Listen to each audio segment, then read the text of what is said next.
Man, you doing it, man. You deserve it, daddy. You putting in that work. Proud of you. I love you. Yeah. Brother, what's that? What's that, brother? Meek.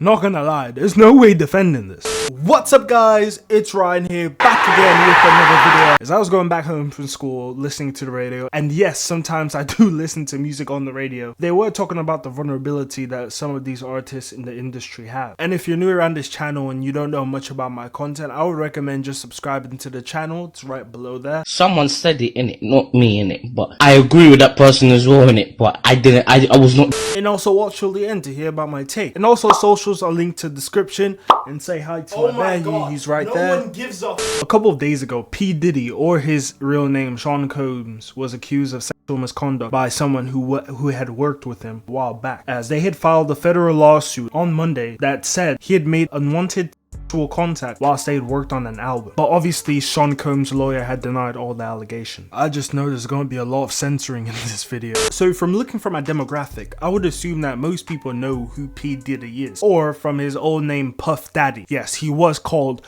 Puff Daddy. Say Dada! To be honest, I wouldn't trust anyone named Puff Daddy. This man really thought he was a pimp named Slickback. But if you're any of my viewers who were born after the Cars franchise, P. Diddy was a known rapper and executive producer who was very prominent during the 90s. He made a lot of songs with a lot of rappers during that time. He also signed rappers during that time. Everyone that had known him around the industry, he was very known for his work ethic, and he was also known for his extravagant parties that were riddled with models, partying, all of that stuff. Where have I seen this before? He was also known as the legal guardian over Usher when he was young. Usher had to leave the town he was raised in Atlanta to live in New York with Diddy and his crew in order to have a chance of elevating his career. As evidently and obviously skeptical as mom was about the situation of Usher leaving, when P. Diddy lived with Usher, he labeled it as a puffy flavor camp, which he wanted Usher to have a more edgy side to it, a side where he would be loved by women and adored by women. Pretty much he wanted Usher's target audience to be women, and would remove that church side of Usher in order to integrate him into the bad boy lifestyle. Now, me personally, I wouldn't let him do my wife like that. And that would make Usher money, he would become famous. But over time, Usher had talked about this in one of his documentaries, and he also always used the repeated fact that in order to be in the industry, you had to do a lot of sacrifices, and which that is evidently true. I also want to know what type of sacrifices.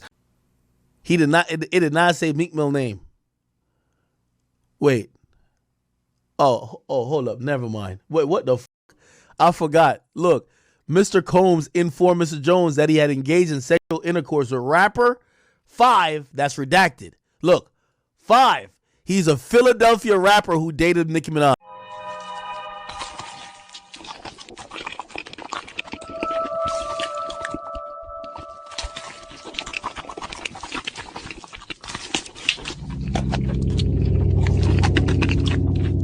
If you were living with P. Diddy and the things that he was doing and the people who were around and the family was very skeptical about it, but because he was successful, no one really said much about it. But it's also like you're taking away the innocence of a child, and I think that's what P. Diddy would do with most of his artists that were at least on the younger side. But like situations like that where there were claims that there were children involved, there were coercion of workers doing inappropriate acts, and a lot of these heinous things, it's just like it was almost expected, because during the 90s it was a time where it was just dangerous. It was like the Wild West of rap. A lot of shootings happening, a lot of rappers dying. You see the situation of rappers dying now. In the 90s was a whole different ball game, and it's stuff that I've read and stuff that I've seen and stuff that I've heard. Not like I didn't see any of that. I'm born in the 2000s, but the Me Too movement, I didn't know how they didn't see any of this. This is only happening now because I feel like the Me Too movement after gave it like an opportunity for stuff like that to be more open to express and more open to show than it was before. Because before, people won't talk about this. If you did not talk talk about this, talk about your vulnerabilities, no one would know. But because social media makes it okay for it to be understood that this happened to you and this is okay. In the past, there were so many ways and so many leverage ways in order to silence someone, or pretty much just, it was a very dangerous time. And I think P. Diddy was one of those people who had to integrate himself into that lifestyle. When he started getting that power, he felt like he could do anything, and this is why he started having situations where he could be like, you know what, I can do what I want, I can say what I want, I have the money, no one's gonna do anything about it. And this is the 90s, like I said. I'm trying to help you. Just be honest with me. You do it? Fuck yeah, I shot him.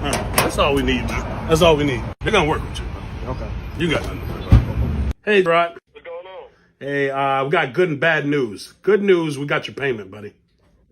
Bad news, they gave you life. Sayonara. A lot of artists are very vulnerable to the production side of music, to the executive producers, to the record labels, because when you get that deal, they give you a certain amount of time, a certain amount of albums to put out. So when you're putting out so many albums, they can only give you a certain amount of money because you are on a contract. And a lot of artists I'm seeing nowadays, they're becoming succumb to feeling like they're being slaved. Even if they have all this money, they feel like their value is not really being taken. They're not really reaping the benefits of what they are producing. They feel some type of way about it. This is why I said from one of my last about my Sexy Red video is they're looking for people like Sexy Red in order to take advantage of her popularity. And when she is not useful anymore, when that buzz is not there anymore, they're gonna throw away in the trash because she does not provide any value long term. If you enter this business, you need to know about the ins and outs because it is a game. And to be honest, it's still something that is relatively new, so we'll only see how the conviction gets. I'll make a video about that as well. Thank you for watching the video. Like if you liked the video, comment your thoughts about the situation, share this video to your co-worker. I know you're on YouTube every day, Harold. I recommend you. Honestly, who is Terry talking about? And until then, I'll see you again.